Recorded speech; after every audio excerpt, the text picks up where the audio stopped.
get there. We have Convair's attempt, ladies and gentlemen. Yes. So. He's very much always the one of the Century series, which if you were to say to a kid, build me a supersonic fighter, draw me a supersonic fighter, you get something. This is what you get. Like this. Yeah. And man, does it look good. The story is not quite as fortunate, but man, does it look good. Real quick, we should note, so we went F-100, F-102, where's the F-101? There actually is one here somewhere. We'll skip over that because to me, actually it's right here behind us.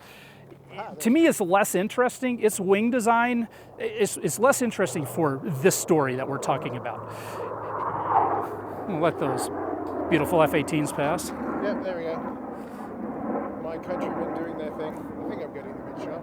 It's so bright, I cannot see a thing. So the F-80 or F-101 has a wing design, I would say, very similar to the F-100. Its inlets are similar as well. They are bifurcated, but they're somewhat sharp, like the F-100 has. The big thing about the F-101 is it's a two-engined airplane, twin, and it was basically made for longer range bomber escort, which turned out not to be a thing. Later is used for reconnaissance and other missions. But again, as far as this having very unique features, it's kind of similar to the F-100. So back to the F-102 then. So the F-102 is, I think, fascinating. So made by Convair, drastically different wing design. So this has what's called a delta wing, which means it's also a swept wing, but it's a really swept wing. So its leading edge angle is like 60 degrees back from straight. And it looks like a triangle. It's got a straight leading edge. It's a tailless aircraft, so all of the controls are on the wing, but there's not a separate tail, horizontal at least. Similar to like a Mirage. Mirage is a very similar design. So the way this works, actually, let's go over here because we're going to talk about the F-106 in just a second. So a wing like this produces a very different... Coming into land. Yeah. A wing like this produces a very different mechanism for producing lift than the wing that we just saw in the F-100 at low speeds. At high speed, they're actually not a whole lot different. You've got just some area that's cutting through the air and producing lift. At low speed, what happens is this is a reasonably sharp leading edge. It's not sharp, but it's getting sharper. You can see there's some camber to this, some under curvature. What happens is at high speed with that much sweep, as the air comes over this, it makes this big vortex. And so think of a vortex like a horizontal tornado that really just spins up into this really high speed core that kind of is above the wing, and that high speed creates a really low pressure region around the whole top surface of this wing. And it's kind of this magical thing that's really stable, and it works really well at very low speeds. And then once you get faster and the angle of attack comes down, that kind of flow phenomena goes away and it flies more like a regular wing. And then once you're flying supersonic, it's a whole nother regime, but it works really well. So generally speaking, it's a pretty interesting way to make a wing design, but it's very different than what we just talked about from that mechanism. A lot of successful airplanes have used this. Most notably Concorde has this style wing. Slightly different in that Concorde doesn't have a straight leading edge like this, but it's a similar concept. It very much gets vortex flow. SR-71 is one. Even the F-15 has essentially a delta wing like this, although the F-15 has a tail. So here we can see these wing fences we were talking about. Well, this plane does have that same problem of with that much sweep, you get span-wise flow, and generally span-wise flow is never good. You said it was two things. To stop the bleed, what was the second? Oh, so the second one is shock waves. So at certain airplanes, and the MiG-15 that you were referring to is a big one on this, you can basically get a shock wave that comes off this inboard section and it fans out as it goes back, and it can really wreck the airflow over this wing.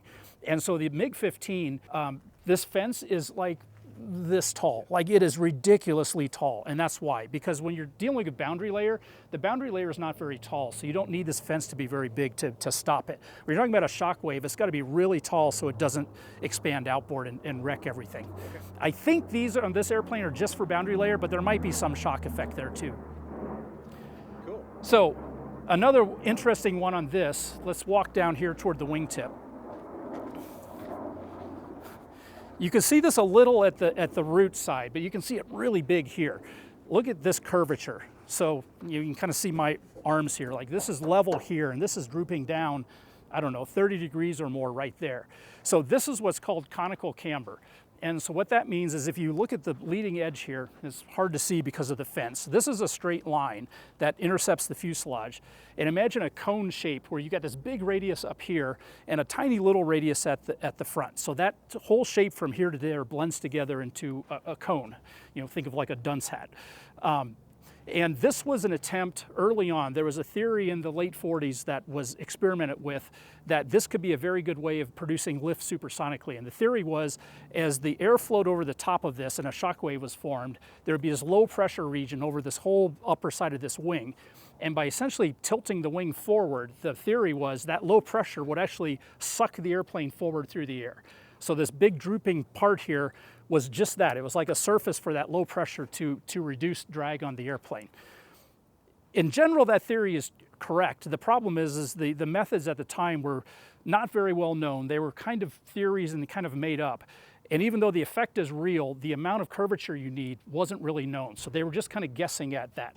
And basically every airplane that was made after this one had less and less of that curvature. It didn't completely go away because it is real. Even Concorde has some of it, but this is the most extreme version of it because this was one of the first airplanes that tried this and they figured out that it wasn't quite right. So we looked at it on the Hustler. The Hustler has it, even the F-15 has it. So almost any Delta, SR-71 certainly has it. Concorde, any Delta wing has probably some amount of this. They sort of went extreme and then they started dialing it out. Yes, like every version of this they made after this had less and less. And as a perfect example is right here on the F-106, which is a new airplane, but it's essentially an upgrade of this airplane. And I don't know if you can see it, but it probably has half as much droop as this right here, with essentially the same wing design. And even that was determined to be too much once they started flying it. The Pima Air and Space Museum in Tucson, Arizona is home to one of the largest non-government funded aviation and space museums in the world. Featuring nearly 400 aircraft, the museum is home to an incredible collection like NASA's NB-52 X-15 dropship and 747 SP Sophia Airborne Observatory, to a wealth of rare military types from air forces all around the world, to the first production 777. Whether you are a military or civilian aviation geek, there will be an incredible aircraft around every corner of this epic 80-acre site for you to explore. As the Aviation Show's partnership with the Pima Air and Space Museum enters its third year, we're delighted to say that Pima is truly a top of your bucket list museum to visit. And it keeps getting better, as this year the Tucson Military Vehicle Museum will be opening right next door. To find out more about the incredible collection and the fantastic events coming up at the Pima Air and Space Museum, and of course the Tucson Military Vehicle Museum, head over to www.pimaair.org to plan your trip to one of the world's great aviation collections, and one that now includes tanks next door, if that's your sort of thing.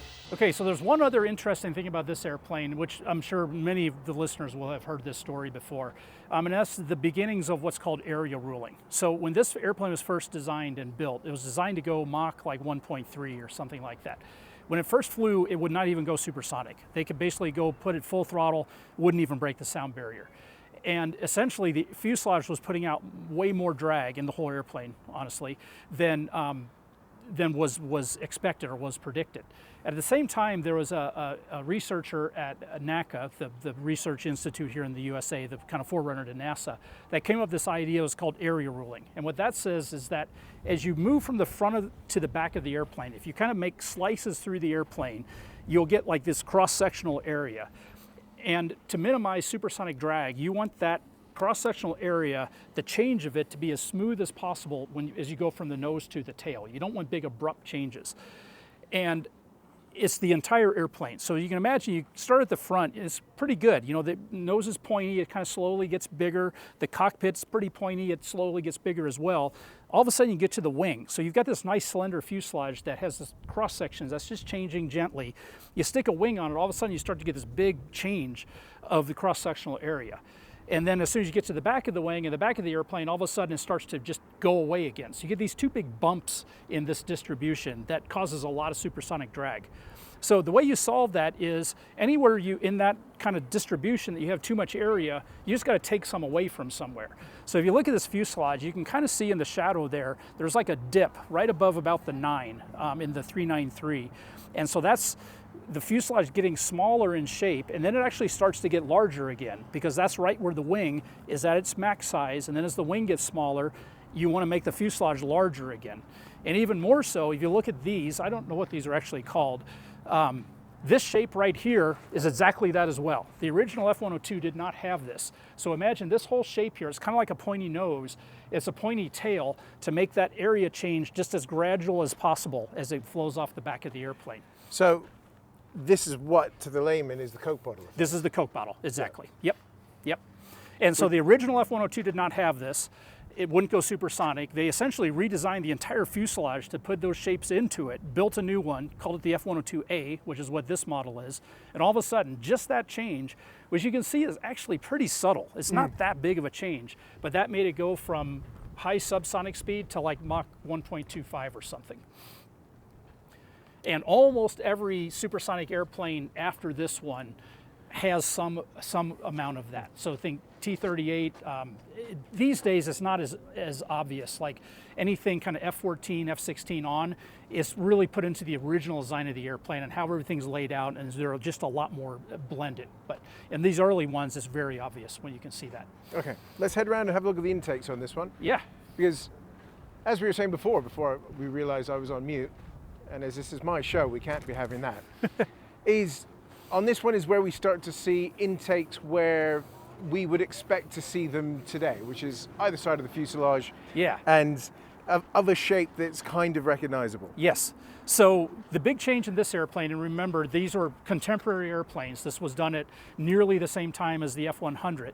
The big difference on this airplane was its fire control system, which included a big radar.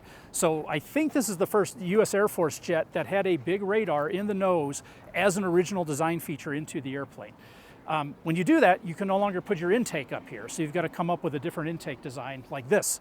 And so this is actually a similar intake design to the F-100, and that's a pitot inlet, relatively sharp edge, and one on each side that comes together in a bifurcated duct that feeds together before it hits the engine. And we've got a boundary layer splitter again, just like before, on the P-80. That's ejecting this low energy airflow down and up, and I think some of this actually goes into the fuselage for cooling purposes as well. Yeah, there is, I'm not sure if this is going to show it, but that dark bit in there, dear viewer, is that inlet within an inlet. My countryman going off again. So when we're starting to see this sort of design come in, one of the things that we always talk about on modern aircraft is how the inlet's designed for power. So that's what we were talking about before, minimizing the shock waves on it, getting as much clean air going through. Yep. What's noticeable, here we go, are we going to do 105? Yes, we're going to do 104, 105. Because I'm just thinking numbers, because we're on 102, that's a 106. Yep. Which order do you want to go? It's up to you. We can go chronological or... Let's go chronological. Okay, so let's go to 104. And while we're walking, let's talk about the 103. Yes, what happened to the 103? I love this story. It's just classic overstretching. So again, I said the Century series were essentially a blank checkbook. Actually, where is the 104? We need to walk in the right direction. Oh, I think it's on the other side. Let's walk over here. So many airplanes, ladies and gentlemen, that were spoilt for choice. So the F-103 is the famous missing Century series. There is no F-103 that was ever built. And so like I said, this was the Wild West of airplane development with essentially an empty or blank check. And it's slipping me now who built the F-103 or was proposing the F-103. I think it was Republic, but don't quote me on that. So anyway, the F-103 was projected to be a Mach 3 fighter, if you can imagine that. So here we have the F-102 that won't even go supersonic on its first flight. And they're already proposing... And they're proposing Mach 3. This is just, nobody knew what they were doing, and they were just out of control. So they quickly figured out that Mach 3 is really hard for a lot of reasons. There was no engine even close to being capable. They did not understand how to make engine inlets. They didn't understand the airframe heating that would go on. And so I think a mock-up was built of the F-103, but it never went past there. So once again, we're back at Lockheed. Yep, back at Lockheed. And we are with an aircraft with an interesting reputation.